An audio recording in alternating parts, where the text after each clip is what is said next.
Very good morning and Jai Hind students. Hope you all are fine and safe at your home.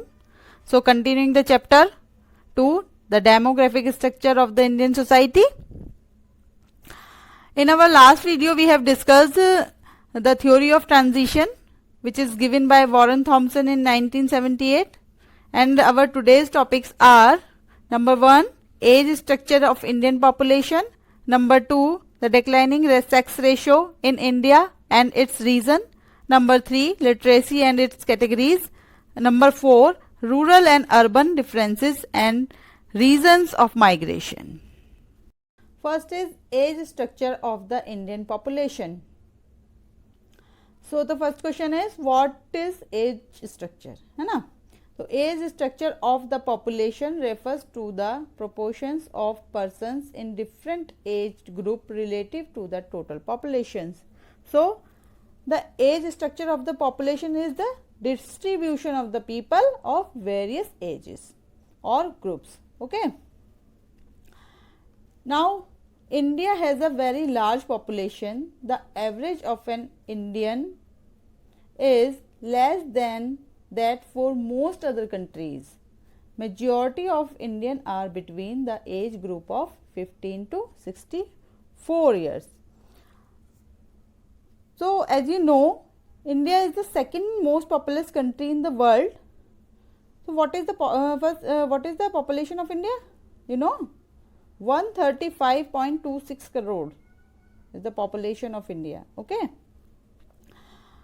But we have a large number of working population in comparison of other countries, है ना?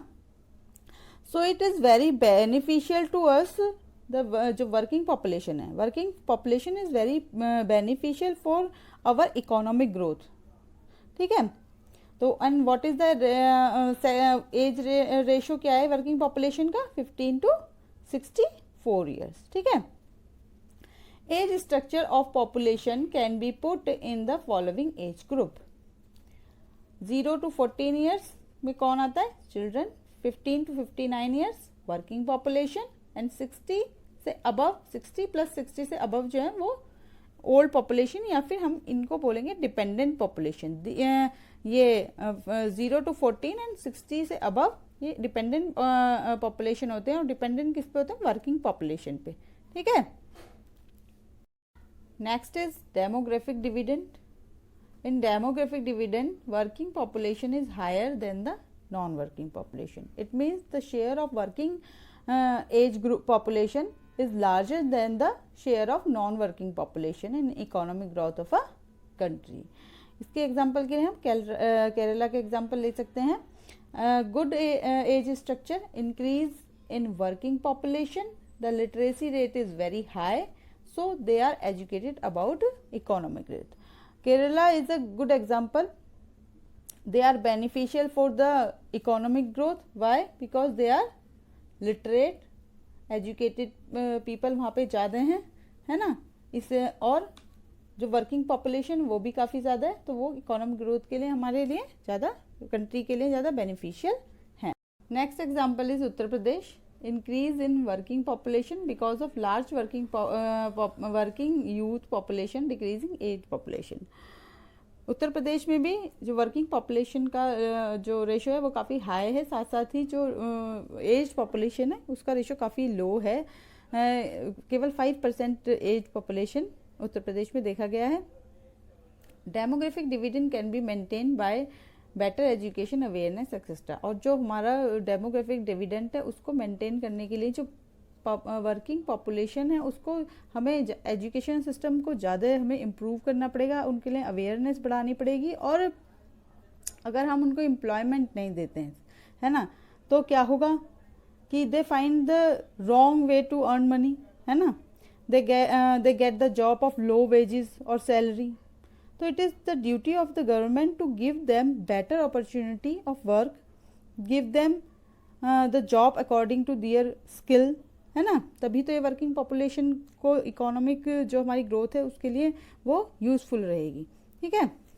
Percentage current working population is large and it has a relatively small age population to support. तो current working population कैसी large है और साथ साथ ही जो age population है वो small है, जिससे कि जो economic growth है वो उसके लिए वर्किंग पॉपुलेशन की ज़्यादा नीड है ना, तो वो हाई है, साथ साथ जो एज पॉपुलेशन है वो इसका समर्थन करने के लिए वो लो है, ठीक है ना।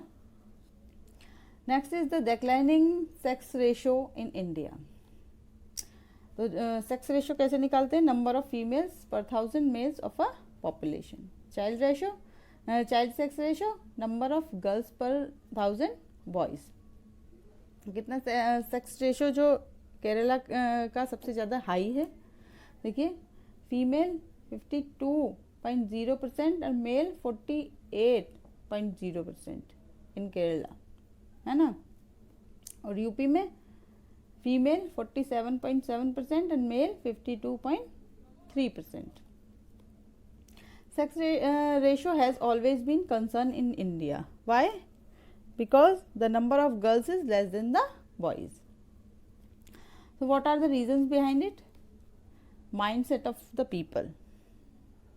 लोगों का mindset ऐसा बना हुआ है कि जो boy है, he is an asset, a future breadwinner and caregiver who will look after his parents, है ना। और गर्ल्स के लिए क्या है? गर्ल्स के लिए को ये सोचते हैं कि इनकी तो शादी हो जाएगी, अपने घर चली जाएंगी, है ना, वो पेरेंट्स की जो बाद में टेक केयर करेंगे वो केवल बॉयज़ ही करेंगे, है ना। Neglect of girl child. Girl child को क्यों नेगलेक्ट किया जाता है? क्योंकि जो पीपल हैं वो ये सोचते हैं कि इनके दहेज के लिए हमें के लिए शादी में दहेज देने के लिए पैसे इकट्ठे करने पड़ेंगे, और इसीलिए वो गर्ल चाइल्ड को नेगलेक्ट करते हैं, जिससे ज़्यादा उन पर बर्डन ना पड़े। Third is female foeticide, infanticide. Female foeticide in India is the abortion of a female fetus. It is illegal and frequently increasing in India day by day. Infanticide, female infanticide is the deliberate killing of a newborn female child. ये जो है north India में और जो इधर ये राजस्थान वगैरह के इलाकों में काफ़ी ये फीमेल फोर्टिसाइड और इन्फेंटिसाइड होता है, ठीक है। Maternal mortality rates, woman die during child birth.